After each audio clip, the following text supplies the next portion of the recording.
Good morning, everyone. Thank you for joining us for the rescheduled quarterly stakeholder roundtable discussion. We kind of hold these on a quarterly basis just to give folks an opportunity to hear what's going on at CBO. Here I'm joined by several of my colleagues today, so we'll give them an opportunity to share with you. Um, but yeah, thank you for joining us, and we'll get started. So my name is Brian Martin. I'm senior manager here at CBO. And thank you, Kristen. Then the quick overview, housekeeping. If you have questions, we will give you time for those, or you can submit them through the chat box, whatever works for you. There will be spaces for this. So yeah, just submit your questions in the chat, and then you can wait until the question section to ask us anything. This is an opportunity for us to kind of share again what's going on at CBO from a legislative, from a program side of things, and just give you an opportunity to find out what things that may be relevant for you.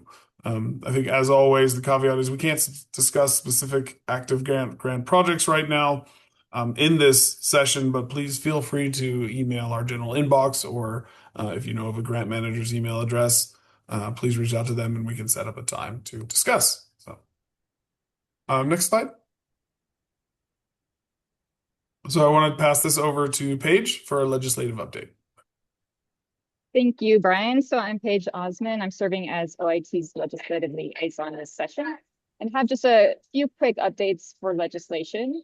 So on HB 1326, this is the Sunset PUC bill, and that will be heard in committee tomorrow at 1:30.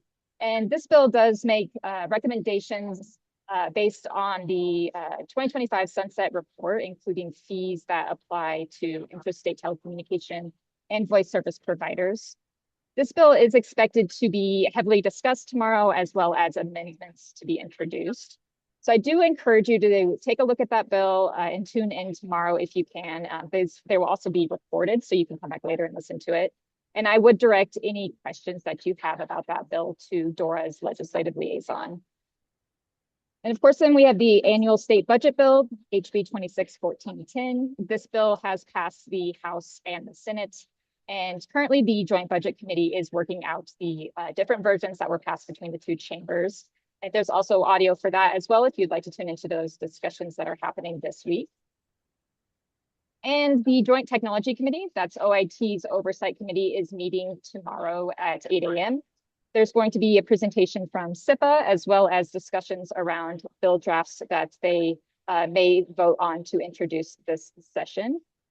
And the session is coming to an end on May 13th. So in Colorado, that means that all bills must pass both the House and the Senate by the state. So those are the updates I have, and I'm happy to take any questions that you may have. Thank you.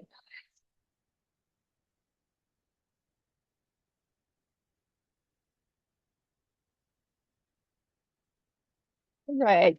So I'm not seeing any questions, and feel free to reach out to me at any time via email, and we will be happy to pass it over to you, Brian. Thank you. Awesome. Thank you, Paige. Appreciate it. Next slide, please. So these have not been updated since our last quarterly roundtable discussion, but we do, I believe, anticipate some updates, obviously, for the next quarterly roundtable. And generally the numbers are updated in April or May, so we should have those in the next month or two, but we'll definitely have updates for you on this at the next quarterly roundtable.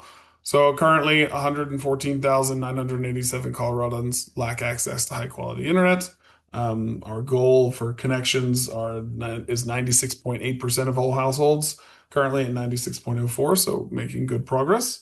Rural connections are 78.5%. That's the goal, and are currently at 79.04. So again, CBO continues to make good progress in these, and we'll have updates at another time. So this is just a quick broadband by numbers slide. So we have provisionally awarded 471 million to the BEAD program. And I'll give an update on the remainder as funds that we still have under non-deployment. We don't have an update on that, but I'll cover that in a little bit. CPF had 112 million obligated. It's for 18.4 locations. High Cost continues to work through its active projects. We've obligated about 82 million with almost 35,000 locations connected. And SLURF, which is the program that was under the old Broadband Deployment Board, was 35 million obligated to about 8.5 million locations. 8,500 locations. 8.5 million would be quite a bit. So total about 649 million to 157,000 locations across Colorado. So next slide, please. So this is our grant programs in progress. So I want to give you a kind of a high level approach to where we are. So we received approval from NIST in January and signed our BEAD agreement with the federal government in March. So that's for about like $470 million to 92 grant agreements that we're working on right now. I don't have a due date for when agreements will be signed, but bear in mind they are in the closing stages of that, and we're hoping in the summer to start signing off agreements and get these projects running. As I mentioned before, there is the remaining 400 or so million for non-deployment. Unfortunately, we thought we were going to receive guidance on that, but have received nothing at this point. That as soon as we know, we'll let you know where those funds or how those funds can be used and what CBO intends to do. But unfortunately, this time we don't have anything. So under CPF, so as you're aware, we have about 6 months left with the CPF funding. All must be substantially complete by December of this year. And numerous projects are ongoing and closing out where they can. And CBO is doing its best to actively monitor all of those at this time. So, yeah, that's been, I guess, and as a way that CBO's pilot federal program, because of its size and number of locations, and we're continuing to track it and continue to support projects across the state. So sort of tied into that, the mini grant programs. So we did run a grant cycle for that a couple months ago. Well, a bit more than a couple months ago. We have tried to identify as many unobligated funds as possible and prioritize additional applications that were submitted that were not funded. So CBO is committed to ensuring any and all federal funds we have stay in Colorado and doing our best to ensure they're obligated to successful projects. So we are in the final stages of finalizing several of these grant agreements. Several of them have already been signed. So just we're very excited to ensure we could turn around those funds quickly and get them out the door. So I want to pass this over to Stephen Gold, our Senior Grant Specialist, who's going to talk to you about Advanced Local.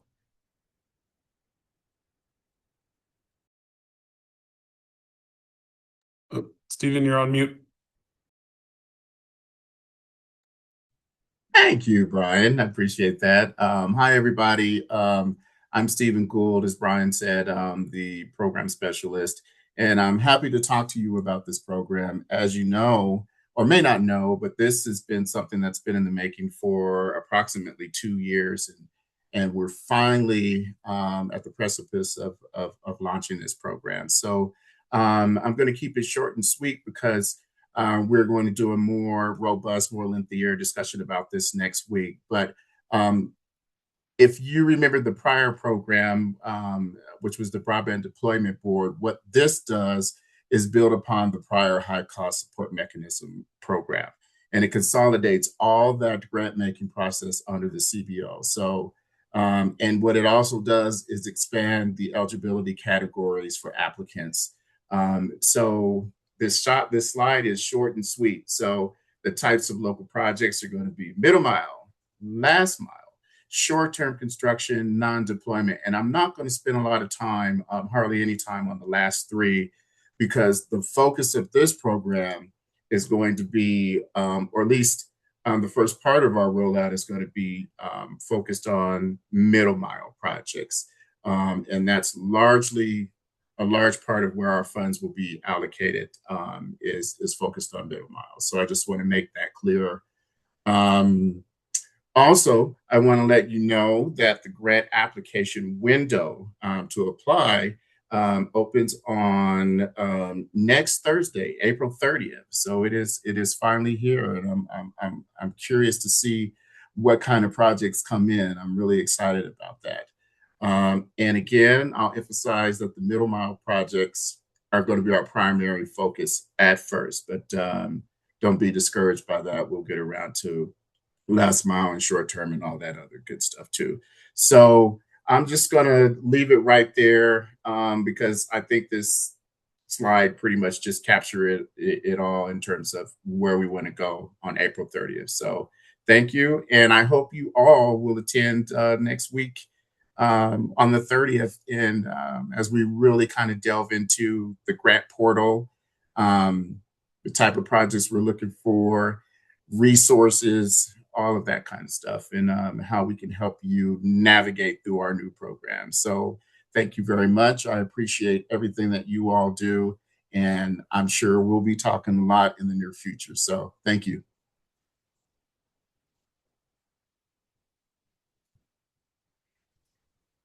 All right, it's my turn. Good morning, everyone. I am going to provide an update on our middle mile strategy initiative. So this is a new initiative that we launched in January of this year. And our overall vision for it is to basically develop a roadmap that enhances statewide connectivity, increases infrastructure resilience.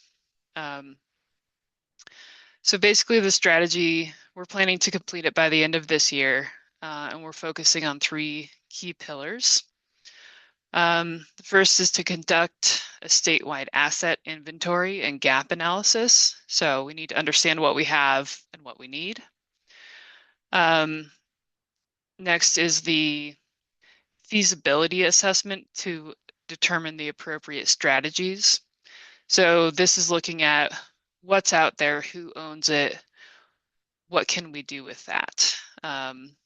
What's the best approach for making all these networks talk to each other, making sure that middle mile stakeholders have what they need across the state.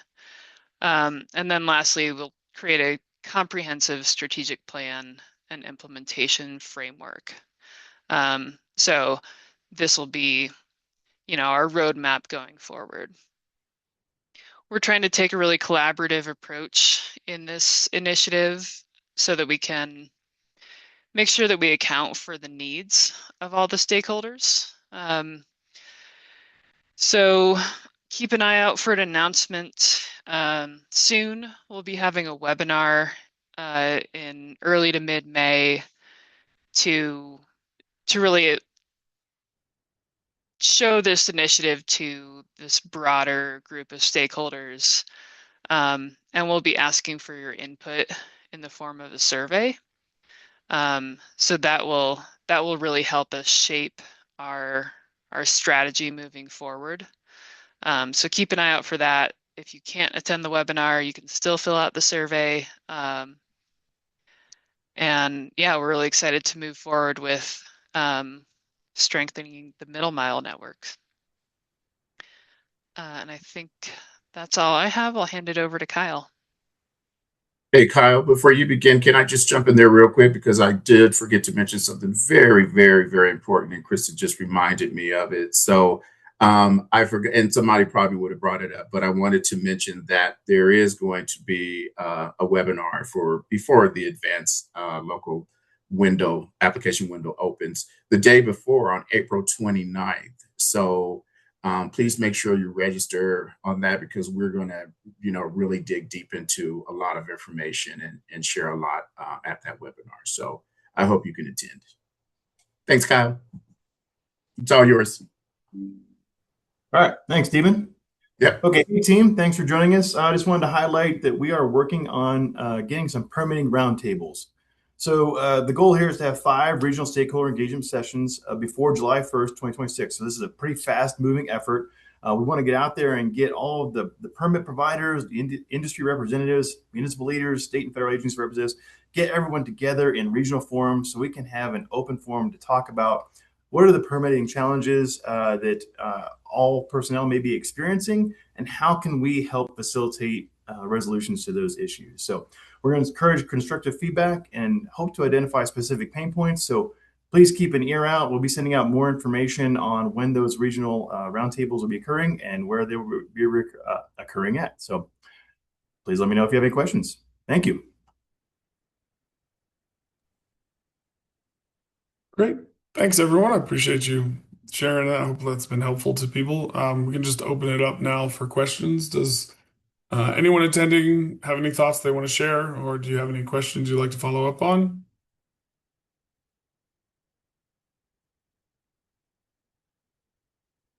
Do we have any questions in the chat? Thanks for responding to those, Kristen. Much obliged. I see Craig has got his hand up. Hey, Craig, go for it. Hey, thanks. Hey, Kyle, what industry or permitting groups would be invited to that? Does that include railroad and ditch people and other long tail, permit organizations, or just the usual suspects? Well, we're still formulating this plan for right now, but I think that would be the intent, is trying to get all those stakeholders involved and in the same forum where, especially industry personnel submitting permits, and they may have to go through different entities such as the railroad or CDOT, getting all those people together so we can discuss the challenges that we're all having and hopefully formulate some good solutions. Does that answer your question? Yeah, I think so. Just as long as some of the harder ones are in attendance, they may not voluntarily care to be in attendance, but as long as we can get them to the table, then it's a good discussion. Okay, I appreciate it. Well, we'll definitely, I think I'm reading between the lines. We'll try to get those personnel to the table. Thank you. Another question for Brian. On your the unserved BSLs, there's a few industry groups, pundits that are putting together studies for BEAD 3.0 or non-deployment funds around remaining BSLs in Colorado. So one group, Broadband Expanded, had a number for Colorado around 14,500 remain. Did they work with CBO on that, or have they provided their rubric and how they got to that number? Do we know where those locations are? So I don't think we've seen anything like that. What is the name of the group? We can certainly have a chat with them and make sure we're coming together. But no, our numbers, I don't think they came from them. So Broadband Expanded. Craig, did you say 14,000? 14,500. Okay. And so the way that their process worked, I think they looked at the delta between the current fabric and the fabric used for the round, new builds, recharacterizations, and other factors that made locations not fall into a BEAD proper list. Yeah. Yeah. So just a little context on those numbers. The slide that Brian was talking to earlier is the kind of current snapshot of service. So what we're seeing right now is there was it 114,000 households, which is a different number than the locations because there might be multiple households per location. So there's a little fuzziness there. And then with that number, we're also not accounting for funded locations. So all the BEAD, all the CPF that hasn't been built out and turned on yet isn't showing up in that number yet. When we do run the numbers with all the funding, we do come up with a similar number. I don't think it's as low as 14,000 locations, but it's in that like realm of 15 to 25,000 that don't have funding and don't have service. Okay, yeah, that sounds ballpark. I think they do something similar where they look at any enforceable commitments, less RDoF defaults are similar, and get to that kind of same range. So that's good. Thank you.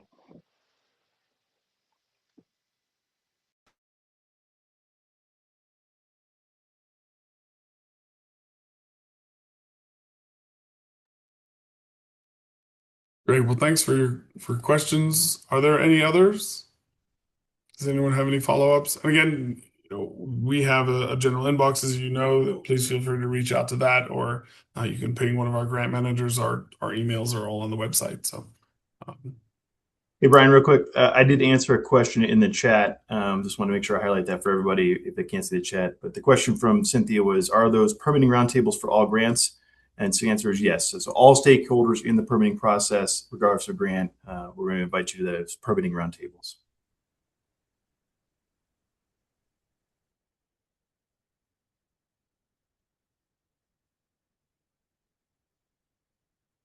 cool. Well, thank you, Kyle. Okay. Oh, thank you, Kristen. Yep. So our general inbox email is in the chat. Um, uh, unless there are any other things, I think we can call this meeting. Ron, let me Thank you. just share one Yeah, more of point course. of reference.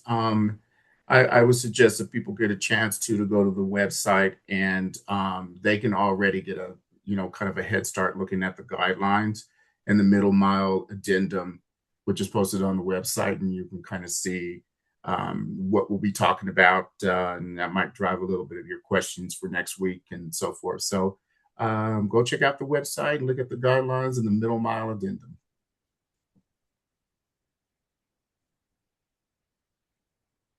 Great. Okay.